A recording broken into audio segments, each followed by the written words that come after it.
Assalamualaikum viewers. Today our topic is structure of glucose. Structure of glucose कैसे है, क्या है, हम इसको और डिटेल से पढ़ेंगे। ये भी एक इंटरेस्टिंग टॉपिक है, न्यू टॉपिक है। आज हम पढ़ने जा रहे हैं स्ट्रक्चर ऑफ ग्लूकोज। क्या कहते हैं? फिजियोलॉजिकली और biomedically glucose is the most important monosaccharides. हमने लास्ट लेक्चर में भी पढ़ा था कि जो मोस्ट अबंडेंट मोनोसैकेराइड यूनिट है वो हमारे पास होता है ग्लूकोज होता है। अब जो स्ट्रक्चर है ग्लूकोज का उसको हम डिफरेंट वेज में रिप्रेजेंट करते हैं। पहला उसका वे कौन सा है? स्ट्रेट चेन स्ट्रक्चर फार्मूला है जिसको हम कहते हैं फिशर प्रोजेक्शन, जिसमें स्ट्रेट फॉर्म में हम रिप्रेजेंट करते हैं। और दूसरी हमारे पास फॉर्म है साइक्लिक फॉर्म है जिसको हम कहते हैं रिंग स्ट्रक्चर, यहाँ उसको कहते हैं Haworth projection formula of the glucose. सबसे पहले हम ग्लूकोज का पढ़ते हैं कि ग्लूकोज का एम्पेरिकल फार्मूला क्या है। ग्लूकोज का एम्पेरिकल फार्मूला है C6H12O6, C6H12O6, राइट। आप कहते हैं मोनोसैकेराइड्स अगर सॉल्यूशन की फॉर्म में है तो वो हमारे पास रिंग फॉर्म बनाते हैं, यानी सेम मोनोसैकेराइड है उसको अगर हमने सॉल्यूशन में डाल दिया तो वो हमारे पास रिंग फॉर्म बना देगा, यानी हैवर्थ प्रोजेक्शन बना देगा। क्यों? क्योंकि जो सॉल्यूशन होता है, सॉल्यूशन में एल्डिहाइड या जो कीटोन ग्रुप होता है मोनोसैकेराइड का, वो वाटर के हाइड्रोक्सी ग्रुप के साथ रिएक्ट करता है और वो हेमी एसिटॉल या हेमी कीटॉल बना देता है। वो एक नया बॉन्ड होता है जिसको हम कहते हैं कि वो अब रिंग फॉर्म में है। लाइक एल्डिहाइड वाला बनाएगा हेमी एसिटॉल और अगर हमारे पास कीटोनिक ग्रुप है तो वो हेमी कीटॉल बना देगा। और इस तरह से जब बनाएगा तो ये हमारे पास रिंग फॉर्म बन जाएगी। अब ये हेमी एसिटॉल और हेमी कीटॉल ग्रुप कैसे बनता है ये भी हम कमिंग लेक्चर्स में डिस्कस करेंगे।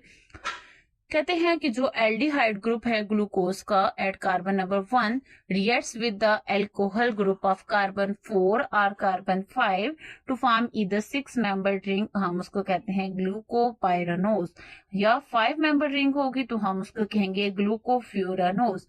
ठीक है, अगर कार्बन 1 कार्बन 5 के साथ बॉन्ड बनाएगा तो हम उसको कहेंगे ग्लूकोपाइरानोज, और अगर कार्बन 1 और कार्बन 4 एक दूसरे के साथ रिएक्ट करके बॉन्ड बनाएंगे तो हम उसको कहेंगे ग्लूकोफ्यूरानोज। हाउएवर अगर ग्लूकोज है जो 6 मेंबर रिंग ग्लूकोपाइरानोज है वो ज्यादा स्टेबल है देन ग्लूकोफ्यूरानोज। क्यों? क्योंकि जो ग्लूकोफ्यूरानोज है उसके अंदर एंगल स्ट्रेन बहुत ज्यादा हो जाता है, जबकि ग्लूकोपाइरानोज होती है वो हमारे पास स्टेबल होती है। लेकिन यहाँ पे इनका केस क्या है? डिफरेंट है। इन केस ऑफ फ्रुक्टोज में जो मोर स्टेबल फॉर्म है वो है फ्रुक्टोफ्यूरानोज।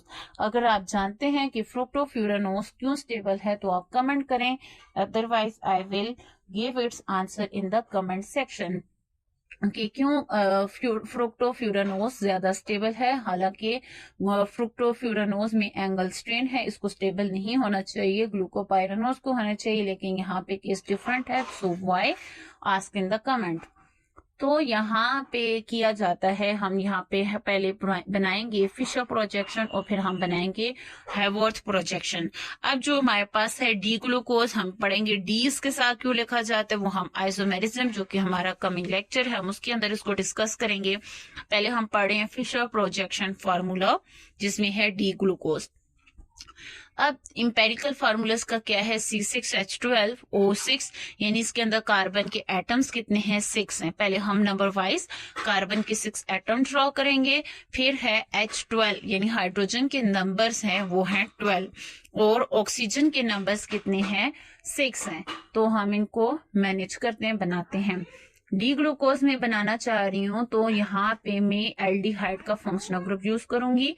कार्बन 1 के ऊपर ऑक्सीजन जो है वो डबली बॉन्डेड है कार्बन के साथ, और दूसरी तरफ हाइड्रोजन है which denotes that there is aldehydic functional group. Carbon 2 है, उसकी लेफ्ट साइड के ऊपर हाइड्रोजन है, राइट साइड के ऊपर OH ग्रुप है यानी हाइड्रोक्सिल ग्रुप है। थर्ड कार्बन में लेफ्ट साइड के ऊपर हाइड्रोक्सिल ग्रुप है, राइट साइड के ऊपर हाइड्रोजन है। फोर्थ में और फिफ्थ में लेफ्ट साइड के ऊपर हाइड्रोजन है और राइट साइड के ऊपर OH का ग्रुप है, हाइड्रोक्सी ग्रुप है। 6 कार्बन के ऊपर भी सेम OH जो है वो राइट साइड के ऊपर है। तो इसको याद करने का तरीका क्या है डी ग्लूकोज को, कि फर्स्ट कार्बन जो है वो डबली बॉन्डेड है ऑक्सीजन के साथ, और थर्ड कार्बन की राइट साइड के ऊपर सिर्फ हाइड्रोजन है, बाकी राइट साइड पे OH के ही ग्रुप्स प्रेजेंट हैं। तो ये था सिंपल सा स्ट्रक्चर डी ग्लूकोज का, जो कि फिशर प्रोजेक्शन है, स्ट्रेट चेन स्ट्रक्चर है। अब हम बनाना चाहते हैं रिंग स्ट्रक्चर या Hayworth projection formula of glucose. इसको कैसे समझेंगे कि जैसे हमने डी ग्लूकोज को सॉल्यूशन के अंदर डाला, तो डी ग्लूकोज यानी जिसके अंदर था एल्डिहाइडिक ग्रुप, या हमारे पास हो सकता है यहाँ पे कीटोनिक ग्रुप, वो कन्वर्ट होके या तो ये कन्वर्ट होके हेमी एसिटाल बॉन्ड बनाएंगे या ये हेमी कीटाल बॉन्ड बनाएंगे। अभी फिलहाल हम पढ़ रहे हैं डी ग्लूकोज को। तो डी ग्लूकोज किस तरह से डी ग्लूकोपाइरानोज बनाता है और ग्लूकोफ्यूरानोज बनाता है, ये हम देखते हैं। कहते हैं कि ये जो हमारे पास स्ट्रक्चर है ग्लूकोपाइरानोज में, इसमें क्या होता है, सेम हमारे पास स्ट्रेट चेन है ग्लूकोज की, उसका जो कार्बन नंबर 1 है वो और जो कार्बन नंबर 5 है ये आपस में बॉन्ड बना देते हैं और इससे बन जाता है ग्लूकोफ्यूरानोज। ग्लूकोफ्यूरानोज देखें बाकी सारी स्ट्रक्चर सेम है, जो राइट साइड वाली चीजें हैं वो नीचे की तरफ आ जाती हैं, जो लेफ्ट वाली चीजें हैं वो ऊपर की तरफ चली जाती हैं। इसको देखते हैं। कार्बन नंबर 1 है, इसने ऑक्सीजन के साथ सिंगल बॉन्ड बनाया, जाहिर सी बात है डबल बॉन्ड टूटेगा तो तभी ऑक्सीजन जो है वो 5th कार्बन के साथ बॉन्ड बना सकेगा। तो जो फर्स्ट कार्बन है उसमें क्या हुआ कि जो डबल बॉन्ड था वो कन्वर्ट हो गया सिंगल बॉन्ड में, और ये जो ऑक्सीजन है ये डायरेक्टली बॉन्डेड हो गया कार्बन 5 के कार्बन के साथ। तो जो जो चीजें राइट साइड पे हैं वो डाउनवर्ड, जो जो चीजें लेफ्ट साइड पे हैं वो अपवर्ड आ जाएंगी। जैसे फर्स्ट में देखें हाइड्रोजन लेफ्ट पे है तो ऊपर चला गया, सेकंड में हाइड्रोजन लेफ्ट पे था ऊपर चला गया, OH रिस्पेक्टिवली नीचे आ गया। थर्ड कार्बन में OH का पोर्शन ऊपर है, लेफ्ट साइड पर है तो वो ऊपर चला गया। फोर्थ कार्बन में हाइड्रोजन था वो भी ऊपर चला गया।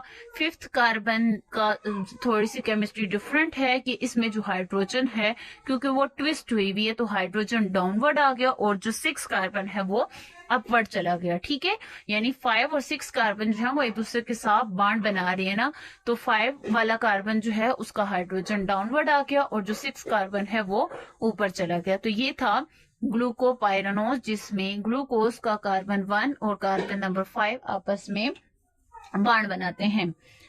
नेक्स्ट में हमारे पास है ग्लूकोफ्यूरानोज। तो ग्लूकोफ्यूरानोज कैसे बनेगी, इसमें 1 कार्बन का 1 और ग्लूकोज का कार्बन 1 और ग्लूकोज का कार्बन नंबर 4, ये दोनों आपस में मिलकर क्या करेंगे, बॉन्ड बना देंगे, जिससे हमारे पास ग्लूकोफ्यूरानोज रिंग बन जाएगी। लाइक ये देखें कार्बन नंबर 1 है, सेम वैसा ही 2 भी है, 3 भी है। 4 के ऊपर क्या आ जाता है कि 4 के साथ डायरेक्टली 5 ग्रुप और 6 ग्रुप बॉन्डेड है, हाइड्रोजन डाउनवर्ड आ गया और बाकी जो 5th ग्रुप है वो भी ऊपर चला गया और 6 ग्रुप भी ऊपर चला गया। और याद रखें जो OH के पोर्शंस हैं वो इनके राइट साइड के ऊपर ही हैं। तो ये था हमारे पास alpha D glucofuranose. Let's revise once again कि हमारे पास क्या है, स्ट्रक्चर ऑफ ग्लूकोज है। फिजियोलॉजिकली बायोमेडिकली ग्लूकोज हमारे पास इंपोर्टेंट मोनोसैकेराइड है। जो स्ट्रक्चर है ग्लूकोज का वो रिप्रेजेंट किया जाता है डिफरेंट वेज में, एक तो स्ट्रेट फॉर्म में हम इसको रिप्रेजेंट कर सकते हैं, दूसरा साइक्लिक फॉर्म में। वैसे तो ये स्ट्रेट फॉर्म में ही होता है जैसे, लेकिन जैसे ही हम इसका सोल्यूशन बनाते हैं इसका जो स्ट्रेट फॉर्म होता है वो कन्वर्ट हो जाता है इन इट्स रिंग फॉर्म। तो जब ये रिंग फॉर्म में कन्वर्ट हो जाएगा तो जो एल्डिहाइड अगर ग्रुप प्रेजेंट है तो वो कन्वर्ट हो जाएगा हेमी एसिटाल में, और अगर कीटोनिक ग्रुप है तो वो हेमी कीटाल में कन्वर्ट हो जाएगा।